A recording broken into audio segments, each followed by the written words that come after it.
Hello guys, మొన్న అయితే మా అత్తమ్మ అయితే ఊరికి వెళ్ళింది. అదే ఓటేయడానికి అయితే వెళ్ళింది అనమాట. ఇంకా వస్తూ వస్తూ ఇవన్నీ అయితే తీసుకొచ్చింది. మామిడి పండ్లు, పల్లికాయ, మామిడి కాయలు, చింతపండు, ఉల్లిగడ్డ ఇవన్నీ అయితే తీసుకొని వచ్చింది అనమాట. ఒక్కతే వెళ్ళింది. ఇక ఇవన్నీ అయితే బాగానే మోసుకొచ్చింది. ఇంకా నేను తీసుకురాగానే బకెట్లు వేసి కడుగుతున్నాను అనమాట. ఎందుకంటే అవి పండ్లు కదా, వచ్చే దారిలో అవన్నీ పండిపోయి పలిగిపోయినాయి అనమాట. ఇంకా మంచిగా నీట్గా వాటర్ కింద అయితే వాటర్తో అయితే కడిగా.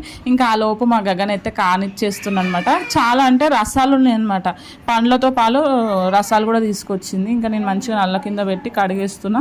ఆ రసాలు ఏమో తినేస్తారు మా పిల్లలు, మా గగన్ కానీ, మా అశ్విక్, మా ఆయన అందరు తినేస్తున్నారు. ఆ లోపు నేనైతే వాషింగ్ అయితే చేసేసాను. మా అశ్విక్ చూడండి, వాడికి కూడా నచ్చింది. వాడు ఫస్ట్ టైం అనమాట. వాడు పుట్టినప్పటి నుంచి సమ్మర్ రావడం ఫస్ట్ టైం, ఇంకోటి వాడు తినడం కూడా ఫస్ట్ టైం. అంటే ఇప్పుడు వరకు నేను ఎప్పుడు బయటివి పెట్టలేను అనమాట. ఎందుకంటే మందులు కలుపుతారు కదా అని పెట్టలే. ఇది న్యాచురల్గా ఉంటాయి కదా, ఊరి నుంచి తెచ్చినాయి కదా అన్నట్టు. సో ఫస్ట్ టైం టేస్ట్ చేసిండు వాడు కూడా.